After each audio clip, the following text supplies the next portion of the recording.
The morning sky above Seoul looked different today. The usual blue was blocked by massive shadows that moved slowly across the city like giant clouds, but these were not clouds at all. They were alien ships bigger than football stadiums floating in the air without making any sound. Kim Dae-ho was walking to his library job when he first saw them. He stopped on the sidewalk and looked up at the huge metal structures hanging in the sky. Like floating buildings, other people around him were doing the same thing, pointing and talking in worried voices. Some were taking pictures with their phones, while others were calling their families. The ships had been there for 3 hours now, ever since the sun came up. The news was saying the same thing over and over again, that alien visitors had arrived and wanted to talk to Earth leaders. Kim Dae-ho thought this was probably the most important day in human history, but he still had books to organize at the library, so he kept walking. Meanwhile, in another part of the city, Park Min-ah was getting her kindergarten classroom ready for the day. She had put out crayons and coloring books for her students when she noticed how quiet it was outside. Usually there were cars honking and people talking, but today everything seemed different. She looked out the window and saw the alien ships floating above the city like giant metal birds. Park Min-ah had always been good at staying calm when children got scared, and right now she felt that same calmness settling over her. The ships looked scary, but she told herself that if the aliens wanted to hurt people, they probably would have done it already. Maybe they really did just want to talk. Across town, Lee Hyun-woo was preparing noodles in his small restaurant kitchen. He'd been making the same breakfast noodles for 20 years and knew exactly how long to cook them and which spices to add. The routine helped him think clearly, even with alien spaceships hanging over his city. Lee Hyun-woo had served in the military when he was young, but that was a long time ago. Now he was just a chef who made good food for hungry people. But as he watched the news on the small TV in his kitchen, he found himself thinking about things he had not thought about in years, like how the alien ships were positioned and where their weapons might be and how many soldiers they might carry. In a veterinary clinic on the other side of Seoul, Cho Young was examining a small injured cat. The cat had been hit by a car and needed surgery, but Choi So-young found it hard to concentrate with all the news about aliens. She had always been good at focusing on her work, no matter what was happening outside, but today felt different. The cat looked up at her with big scared eyes, and Choi So-young gently petted its head. "You will be okay, little one," she whispered. The cat seemed to understand and relaxed under her touch. Animals always trusted her, and she had a way of making them feel safe, even when they were hurt or frightened. High above the city, in the largest alien ship, Commander Thylek stood on his bridge looking down at the human city below. Him and his people, the Vexari, had conquered many worlds before, and it was always the same. The aliens would arrive, show their power, and the local species would surrender without much of a fight. Hylex had 4 eyes instead of 2 like humans, and his skin was gray and rough like stone. He was tall and strong, and had been a warrior his whole life. The Vexari Empire had sent him to take over Earth. Because he was very good at conquering planets, we should begin landing our troops. Commander, one of his officers, said. The humans seemed confused and scared. This should be easy. Not yet, Thylex replied. First, I want to meet with their representatives. I want to see what kind of species we are dealing with. The humans have sent a message saying they want to talk. The human delegation arrived at the alien mothership in a small space shuttle. It was the first time any of the humans had been in space, and they all felt nervous and excited at the same time. Shuttle docked with the alien ship, and the 4 humans floated through the airlock into a world completely different from their own. Kim Dae-ho felt dizzy in the zero gravity and had to hold onto the wall to keep from floating away. He was wearing his best suit and had brought a small gift from Earth, a book of Korean poetry translated into many languages. He thought the aliens might like to learn about human culture. Park Min-ah had brought drawings made by her kindergarten students, pictures of families and houses and flowers and sunshine drawn in bright crayons. She hoped the alien children, if they had children, would Like to see how human children saw the world. Lee Hyun-woo carried a container of kimchi and other Korean foods. He thought that sharing food was a good way to make friends, and maybe the aliens would be curious about human cooking. The container was sealed tight so the food would not float away in zero-gravity. Choi So-young had brought photos of Earth animals. She wanted to show the aliens how many different creatures lived on their planet. From tiny insects to huge whales, she thought the diversity of life on Earth might impress the visitors. The 4 humans were guided through long metal corridors to a large room where Commander Thylex was waiting. The alien commander was much bigger than they had expected, and his 4 eyes studied each human carefully.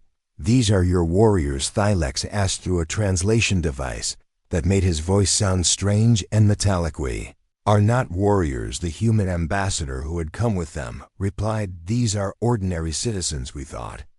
You might like to meet regular people instead of soldiers." Thylex looked confused. His own species, the Vexeri, were divided into clear groups. Warriors fought and conquered, while civilians stayed home and did simple jobs. He had never seen a species where ordinary people were chosen to represent their world. "A librarian," Thylex said, looking at Kim Dae-ho. "A teacher," he continued, looking at Park Min. A cook," he said, studying Lee Hyun-woo. "And an animal doctor," he finished, looking at Choi So-young. "These people cannot fight, they cannot negotiate, they cannot make decisions about war or peace.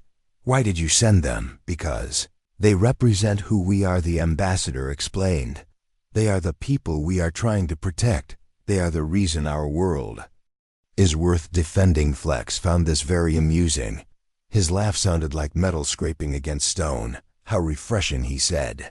"Most species send their fiercest fighters to intimidate us.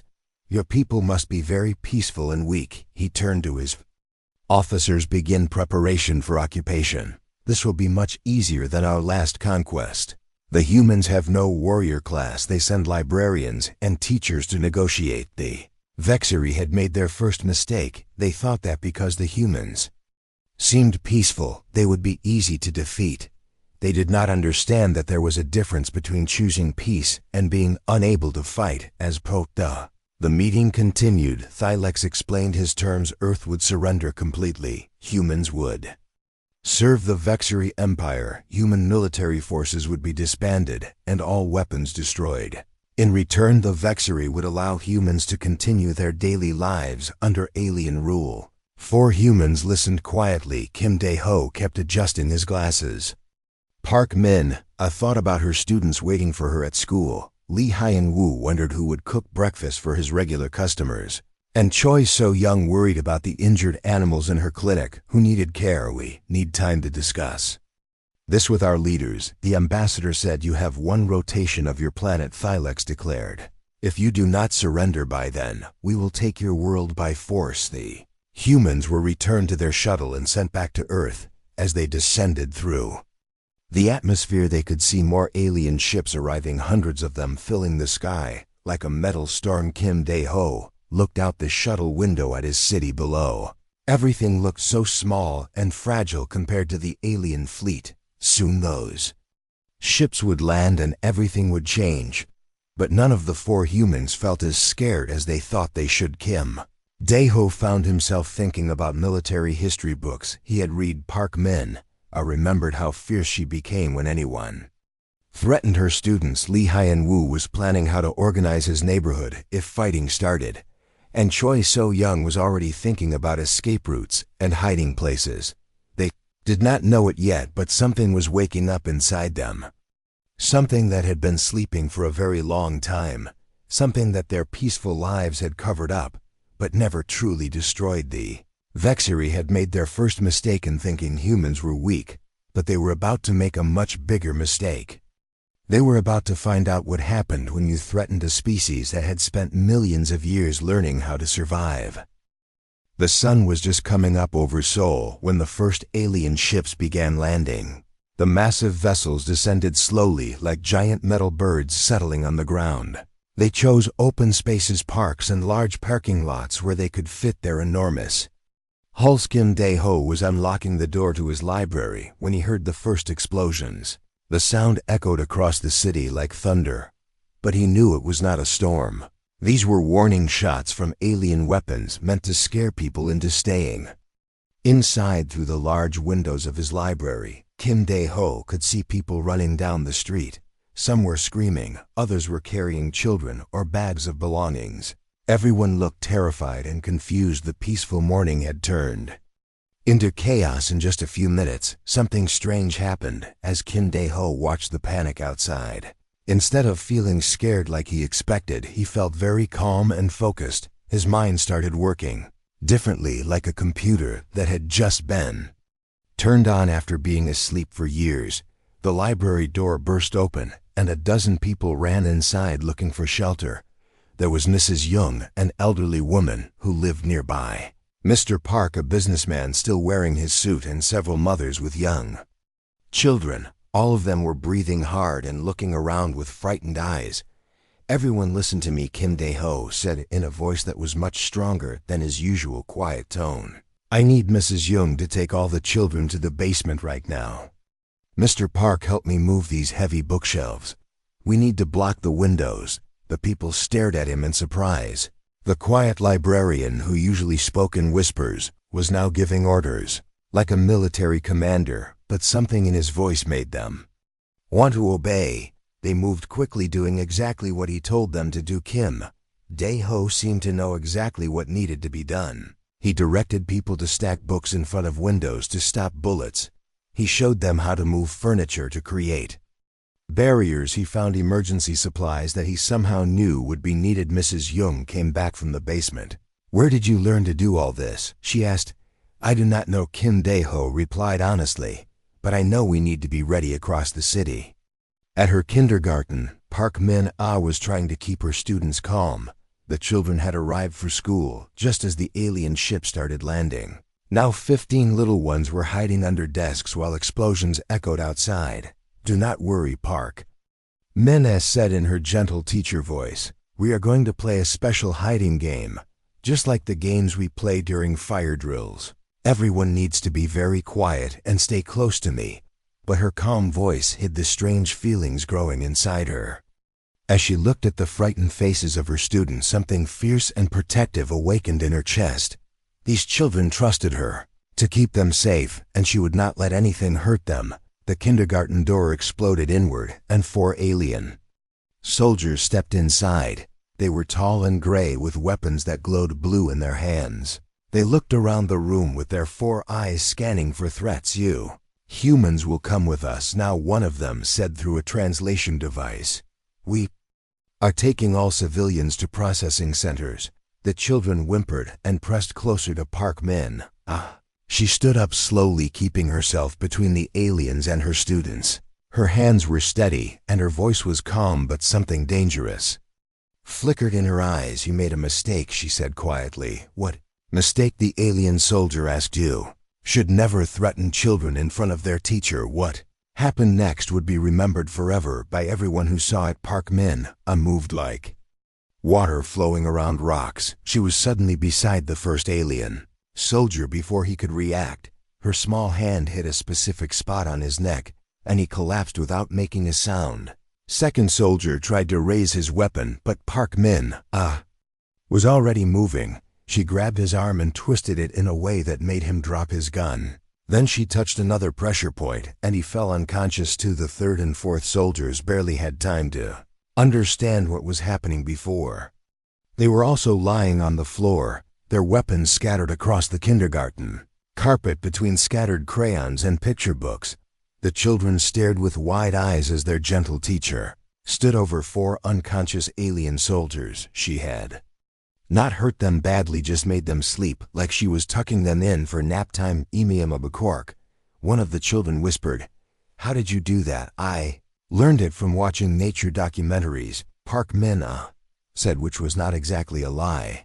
She had watched many documentaries about how animals protected their babies. In Kofei, his restaurant kitchen, Lee Hyun-woo was listening to radio reports about alien landings all over the city. His neighbors were gathering in the street outside, talking in worried voices about what they should do. Lee Hyun-woo stepped outside and looked at the frightened faces around him.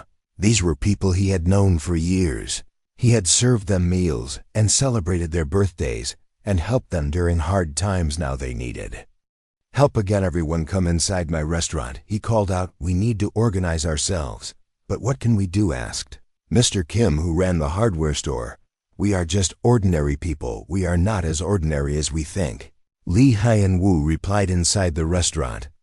Lee Hyun-woo spread a map of the neighborhood on one of the tables. He began pointing to different locations and talking about defensive positions and supply routes and communication methods. The strange thing was that he seemed to know all about these things even though he had not thought about military tactics in 20 years. His time as a young soldier came flooding back, but somehow he knew much more than he remembered learning. "We will need lookouts here and here," he said, pointing to tall buildings, "and we should block this street to control vehicle access." "Who has tools and materials for building barriers?" Mr. Kim from the hardware store raised his hand. "I have everything we need." "Good," Lee Hyun-woo continued. "We also need to establish supply lines for food and medicine, and we need communication with other neighborhood groups." Within an hour, Lee Hyun-woo had transformed a group of scared neighbors into an organized resistance cell. Everyone had a job to do, and everyone knew exactly what was expected of them. At her veterinary clinic, Choi Young was treating the injured cat when she heard alien aircraft flying overhead. The sound was different from human helicopters, deeper and more threatening. She looked out the window and saw alien patrol units moving through the streets. They were searching buildings and rounding up people who were outside. The aliens moved in formation like they had practiced this many times before. But Choi So-young noticed something important about their movements. They had patterns like migrating birds or hunting wolves. She had spent years studying animal behavior, and these aliens were following instincts just like any other creature. She pulled out a notebook and began sketching the patrol routes and timing. Each group followed the same path and took the same amount of time to complete their circuit. They checked the same hiding spots and moved at the same speed. After watching for 30 minutes, Choi So-young had mapped out the entire alien patrol system for her area. She knew exactly when each street would be empty and which buildings were being watched more. Importantly, she could predict where the aliens would be at any given time, just like tracking a wounded animal. Through the forest, she could follow their movements and stay one step ahead. Injured cat on her examination table meowed softly and looked up at her with trusting eyes. Animals always knew when they were safe with her, and right now she felt the same protective instinct toward all the people in her neighborhood. "I will keep everyone safe, little one," she whispered to the cat. "Just like I keep you safe." All across Seoul, similar scenes were playing out. Ordinary people were discovering abilities they did not know they had. Teachers were becoming tacticians, shopkeepers were becoming strategists, and office workers were becoming warriors. The Vexery soldiers who had expected easy conquest were finding something very different. Instead of terrified civilians running away, they found organized resistance groups that seemed to appear from nowhere. Reports began coming back to the alien command ships. The humans were not behaving like civilians from other conquered worlds. They were fighting back with skill and coordination that made no sense. Some of the alien soldiers were starting to feel nervous. These humans looked harmless, but they fought like they had been preparing for war their whole lives. Commander Thylex received the first disturbing reports as the sun reached its highest point in the sky. His officers looked confused and worried as they described what was happening on the ground. "Sir, the occupation is not proceeding as planned," one officer reported. "The human civilians are offering organized resistance." "What kind of resistance?" Thylex demanded. "How organized can librarians and teachers be?" "Very organized, sir," the officer replied. "They seem to know exactly what they are doing." Thylex felt the first hint of concern. Maybe these humans were not as weak as they appeared, but it was too late to change course now. The invasion had begun, and the Vexery Empire did not retreat from weaklings. What the aliens did not understand yet was that they had not invaded a planet of helpless civilians.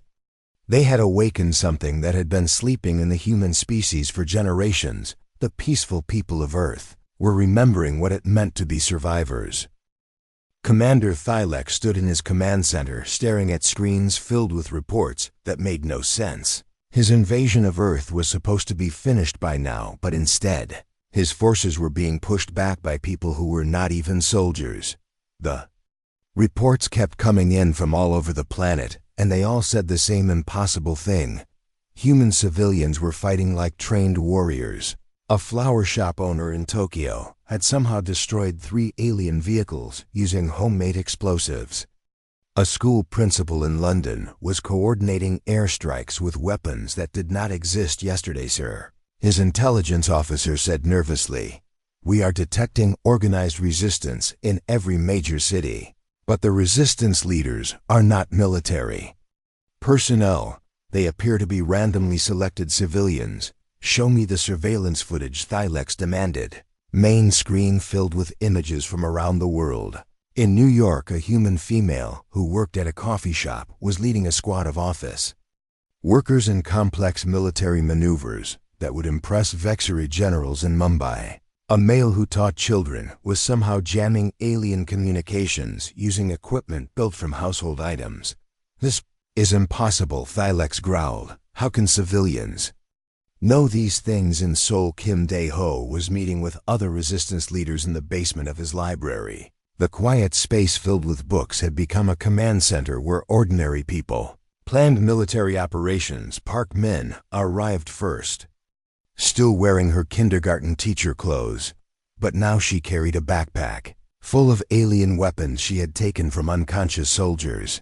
Her gentle face showed a new hardness that had not been there before the invasion. "We need to stop pretending," she said as she sat down at the table. "What do you mean?" Kim Dae-ho asked, though he already knew the answer. Lee Hyun-woo entered through the back door, moving silently like a ghost. He had been coordinating with resistance cells across the city, and his chef uniform was now covered with dirt and camouflage paint. "My neighbors are asking questions," he said. "How does someone who makes noodles know how to build communication networks and plan supply routes?" Choi Young was the last to arrive. She had been tracking alien patrol patterns all day, and her veterinarian coat was replaced by dark clothing that helped her blend into shadows. "I told my assistant that I learned tracking from veterinary school," she said with a sad smile. "She did not believe me when I used those skills to hunt alien scouts through the city." The 4 humans looked at each other and saw the same truth reflected in their eyes. They were not really a librarian, a teacher, a chef, and a veterinarian. They were something else, something that had been hidden even from themselves. Kim Dae-ho spoke first. "I have been reading military history my whole life, but I never just read it. I understood it like I had lived it. Every battle, every strategy, every tactical decision made perfect sense to me." Park Min nodded. "I thought I was gentle because I chose to be gentle. But when those soldiers threatened my students, I knew exactly how to disable them without thinking about it. Those were not moves I learned, those were moves I remembered." Lee Hyun-woo leaned forward. "When I was organizing the neighborhood defense, I was not learning how to do it. I was remembering how to do it, like I had done it 1,000 times before." Choi So Young added quietly, "When I watch animals, I do not just see their behavior, I see their instincts, their survival patterns. And when I look at these aliens, I see the same thing. They are predators, but so are we." The truth was becoming clear to all of them. Every human on Earth carried something inside them that they had forgotten or never known was there. They were all descendants of a species that had survived ice ages and natural disasters and wars and plagues for millions of years. Their peaceful civilization was real, but it was built on top of something much older and much more dangerous. The librarian, the teacher, the chef, and the veterinarian were just roles they played. The real truth was that they were all survivors from a species of survivors. "We are not civilians pretending to be soldiers," Kim Dae-ho said slowly. "We are soldiers who forgot we were soldiers." Meanwhile, in other parts of the city, similar conversations were happening. A nurse was explaining to her colleagues how she knew which alien weak points would cause the most pain without permanent damage. A taxi driver was teaching his passengers how to make improvised weapons from car parts. Old grandmother was showing young people how to move silently through urban areas using techniques that she claimed came from playing hide and seek with her grandchildren. But everyone could see that her knowledge was much deeper and more dangerous than any game. Aliens were starting to panic. Reports were coming in from all over the world about impossible things happening. Human resistance was not just organized, it was creative and adaptive in ways that made no sense. In Paris, a group of art students had painted alien vehicles with chemicals that made them visible to human aircraft while remaining invisible to alien sensors. In Cairo, a team of archaeologists was using ancient tunnel systems to move supplies and weapons without being detected. Every human seemed to know exactly what they needed to do to survive and fight back. It was like watching a sleeping giant wake up and remember how strong it really was back in his command ship. Thylex was getting reports that made him more nervous with each passing hour. His officers were starting to doubt the mission, and some were even suggesting, "Retreat, sir. Maybe we should reconsider this invasion," one officer said quietly. "These humans are not like other species we have conquered. We are the Vexari Empire." Thylex roared. "We do not retreat from primitives with no space technology, but sir," another officer said, "they may not have space technology, but they have something else. Something we do not understand. What could they possibly have that we do not?" Officer looked at the surveillance screens, showing humans fighting with determination and skill that seemed to come from nowhere. "They have each other, sir, and they all seem to be warriors even when they think they are." Thylex dismissed this as nonsense, but privately he was beginning to worry. The humans were not fighting like any species he had ever encountered. They were not just defending themselves. They were hunting his forces on the planet below.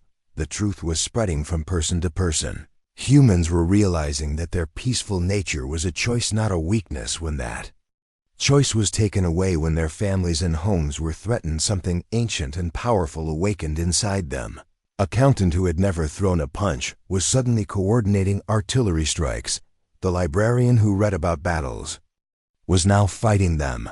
The teacher who sang lullabies was now singing war songs. They were remembering what it meant to be human, what it really meant to be the species that had climbed to the top of the food chain on a hostile planet, not through strength alone, but through intelligence and cooperation, and the absolute refusal to give up. The Vexari had conquered 12 worlds by defeating their warrior classes, but Earth did not have a warrior class. Every human was a potential warrior waiting to be awakened. Commander Thylex was about to learn the most terrifying truth in the galaxy. There's no such thing as a human civilian. There are only humans who have not been threatened yet, and now 8 billion humans had been threatened at the same time. The sun was setting over Sol when the real war began. The humans had spent the entire day remembering who they really were. And now they were ready to show the aliens what happened when you threaten 8 billion predators at the same time. Park Min-Ah stood in the ruins of her kindergarten classroom, looking at the scattered remains of her students' artwork. The crayon drawings of families and flowers and sunshine lay torn and dirty under alien boot prints. Each destroyed picture made something cold and calculating grow stronger in her chest. "They destroyed my children's drawings," she said to Kim Dae-ho, who had come to check on her. Her voice was still gentle like always, but her eyes held something that made the experienced librarian take a step back. Min-Ah, Kim Dae-ho said carefully, "What are you thinking?" "I am thinking," she replied, "that they need to learn what happens when you make a kindergarten teacher angry. Within 1 hour, every resistance cell in Sol had received detailed battle plans." Park Min-Ah had somehow analyzed the entire alien military structure and found every weakness, every blind spot, every vulnerable point. The teacher who had spent years managing classroom dynamics had applied those same skills to warfare on a scale that amazed even her. She knew that alien soldiers relied too heavily on their technology and became confused when their equipment stopped working. She knew that their command structure was rigid and fell apart when their officers were removed. She knew that they had never fought an enemy that could adapt and improvise the way humans could. Her battle plans spread through the resistance. Network like wildfire. Each cell received specific instructions tailored to their location and resources. But more importantly, each plan was designed to teach the aliens that they had made a terrible mistake. Li Haiyan Wu was having similar thoughts as he stood in the rubble of his noodle restaurant, the place where he had served warm meals to hungry people for 20 years was now a pile of broken concrete and twisted metal. They destroyed my restaurant, he said quietly to his assembled neighbors. The place where I fed people, where families came together, where children learned to use chopsticks. He looked at the destruction. Something cold and methodical settled in his mind. The chef who knew exactly how to time 12 different dishes to be ready at the same moment was now applying that same precision to coordinating attacks across multiple districts. They want to see how humans fight, he muttered. Let me show them. Li Haiyan Wu organization skills were terrifying to watch. He divided his neighborhood into teams, gave each team specific objectives, and coordinated their actions with the timing of a master chef during dinner rush. One team would cut alien supply lines at exactly the same moment. Another team disabled their communications. A third team would attack their vehicles, while a fourth team rescued captured civilians. Attacks happened in perfect sequence, like a recipe being followed step by step. The aliens never had time to respond to one attack before the next one hit them. They were being outmaneuvered by people who had learned coordination from running restaurants and organizing community events. Choi So-young had been watching alien behavior patterns for 3 days now, and she finally understood exactly what kind of creatures they were. They were pack hunters like wolves, but they had become too dependent on technology and had forgotten their basic instincts. She gathered her team of neighborhood volunteers in the veterinary clinic and spread out maps of the city covered with notes about alien movement patterns. They think like predators, she explained. But they have forgotten how to be predators. They rely on their weapons and vehicles instead of their natural abilities. How does that help us? Asked Mr. Park. Because I know how to hunt predators, Choi So-young replied. We make them think they are the hunters while we become the real hunters. Her plan was simple but brilliant. Small teams of humans would act as bait, drawing alien patrols into areas where larger groups were waiting. The aliens would follow what they thought were fleeing civilians right into carefully prepared traps. But the most important part of her plan was psychological. The aliens needed to understand that humans were not prey. They were apex predators who had been pretending to be harmless all across Seoul. The pattern was repeating. Ordinary humans were discovering military genius that their enemies could not understand or counter. The species that had convinced itself it was peaceful was remembering what it meant to be the most dangerous predators on Earth. A florist named Mrs. Lee was coordinating sniper attacks using delivery trucks as mobile platforms. A high school student was hacking alien communication systems using knowledge that seemed to come from nowhere. A retired grandfather was leading commando raids with the skill of a special forces veteran. The aliens were not just losing battles, they were losing their confidence. Every engagement with humans resulted in casualties and confusion that made no sense according to their understanding of warfare. In his command ship, Commander Thylex was receiving reports that filled him with growing dread. His occupation force was being systematically destroyed by an enemy that should not have existed, sir, his communications officer reported. We are receiving surrender demands from the planet's surface. Surrender demands, Thylex roared. From who? From everyone, sir. The humans are demanding our complete withdrawal from their system. They are also demanding compensation for damages caused during the invasion. The main screen activated, showing Kim Dae-ho sitting calmly in what had been the aliens' own regional command center in Seoul.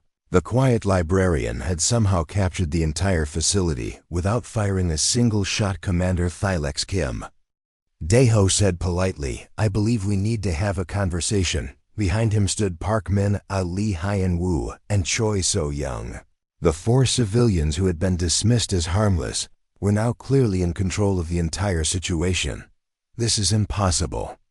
Thylex whispered, you are not warriors, you are librarians and teachers and cooks. Yes, Kim Dae-ho agreed, we are. But you made several critical errors in your intelligence gathering first, Park Min. A step forward, her voice still carrying the gentle tone she used with children. You assumed that humans like your species are divided into warriors and non-warriors. You thought only trained soldiers could fight effectively. Second, Lee Hyun-woo added quietly, you assumed that our peaceful civilization meant we were weak. You did not understand that we choose peace because we are strong enough to make that choice. Third, Choi. So Young continued, you assumed that because we had not fought a war recently, we had forgotten how to fight. You did not realize that every human carries the genetic memory of millions of years of survival until you threatened our families. Kim Dae-ho concluded, until you destroyed our homes. Until you made the mistake of thinking that civilian means helpless. The truth hit Thylex like a physical blow.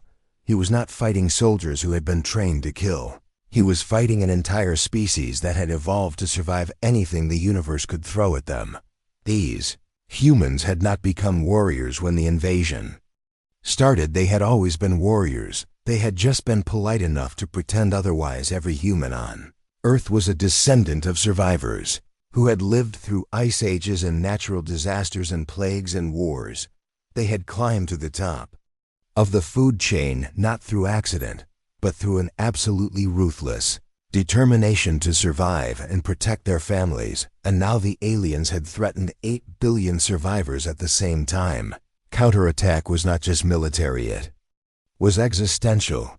The humans were not just defending their planet, they were proving that they were the most dangerous species in the galaxy. When properly motivated, Commander Thylex looked at the tactical displays showing his forces in full retreat and realized that the Vexery Empire had made the greatest mistake in its history. They had awakened something that should have been left sleeping.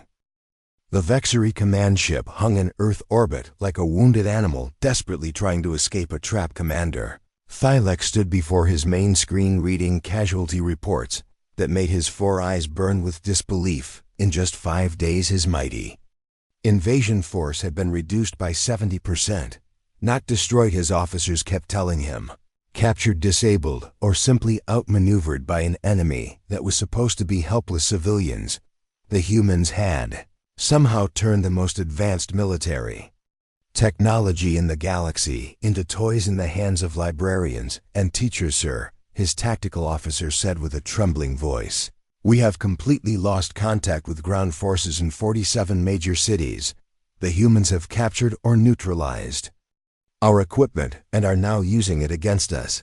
How is this possible? Thylex demanded, slamming his fist against the control panel. These are not warriors.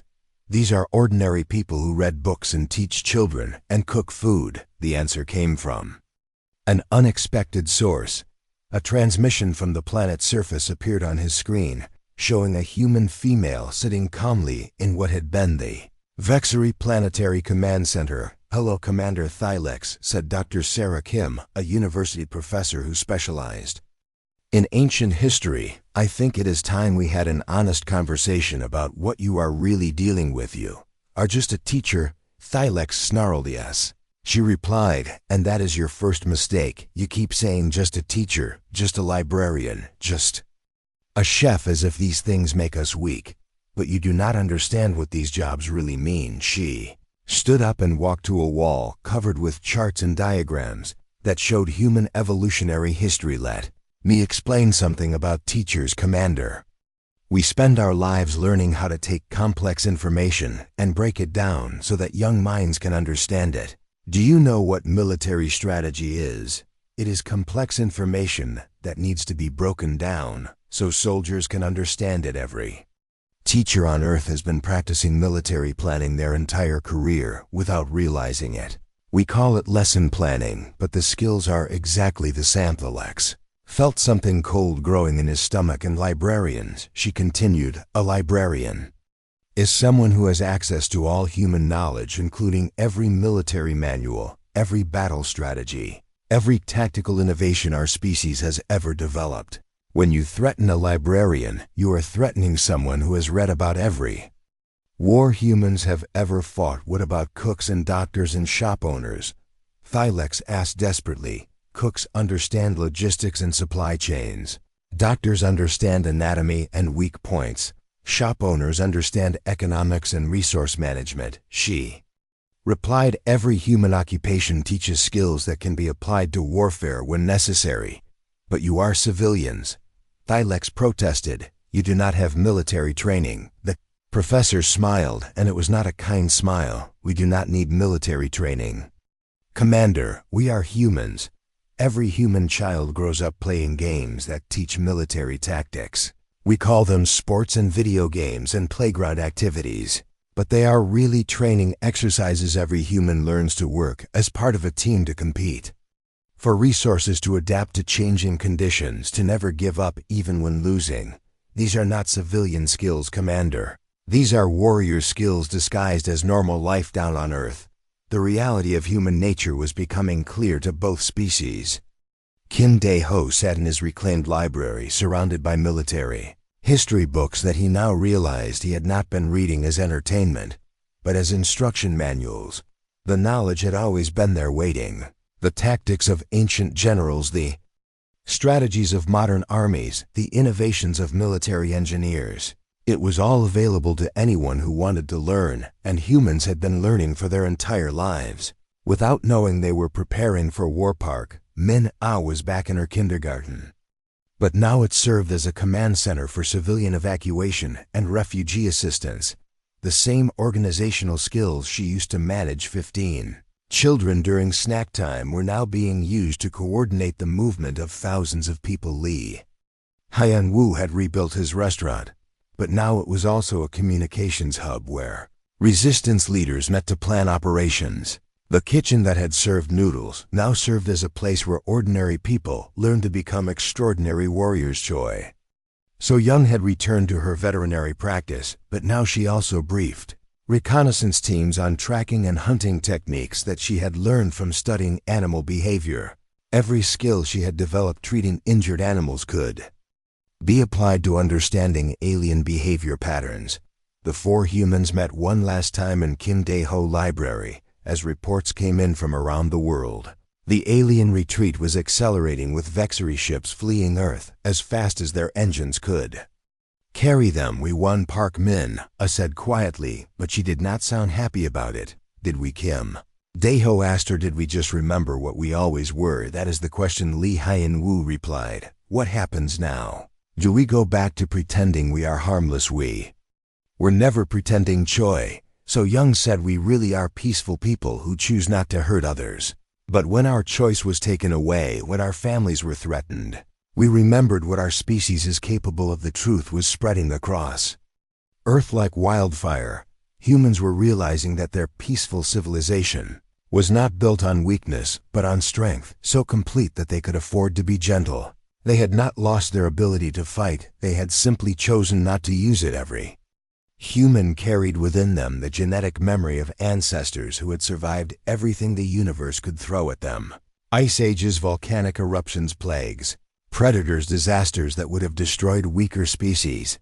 They were descendants of creatures who had looked at a hostile universe and decided to not just survive, but to thrive. Commander Thylex made his final transmission to Earth as his ship prepared to jump to hyperspace. We surrender, he said, the words bitter in his mouth. We withdraw from your system and will pay compensation for damages caused during our failed invasion. Kim Dae-ho appeared on the screen one last time, representing Earth in the final negotiation. Commander Thylex, he said politely, I want you to understand something important. We do not want to be warriors. We prefer to be librarians and teachers and cooks and doctors. We like our peaceful lives. Then, why did you fight so effectively? Thylex asked. Because Park Min-ah joined the transmission, speaking in her gentle teacher voice. When someone threatens children in front of their teacher, when someone destroys a cook restaurant, when someone burns down a librarian books, they discover something very important about humans. What is that? There is no such thing as a human civilian, Choi So-young said calmly. There are only humans who have not been threatened yet. Lee Hyun-woo added, and when you threaten one human, you threaten all humans because we are a family species. We protect each other. The final truth hit Commander Thylex as his ship jumped to hyperspace, leaving Earth behind forever. The Vexery Empire had not been defeated by soldiers or warriors or trained killers. They had been defeated by 8 billion people who loved their families so much that they were willing to remember how to be monsters to protect them. Earth returned to peace, but it was a different kind of peace now. Humans went back to their libraries and schools and restaurants and clinics, but they carried with them the knowledge of what they were capable of when pushed too far. The galaxy would remember the day that a species of peaceful civilians proved that they were actually a species of dormant predators, and every other alien civilization would learn the most important lesson in galactic history: never threaten humanity, because humans do not have civilians. They only have citizens who temporarily choose not to be warriors, and when that choice is taken away, the universe learns why Earth is the most dangerous planet in the galaxy. In his library, Kim Dae-ho put away his military history books and returned to poetry. But he kept the military manuals close by just in case. After all, he was still human.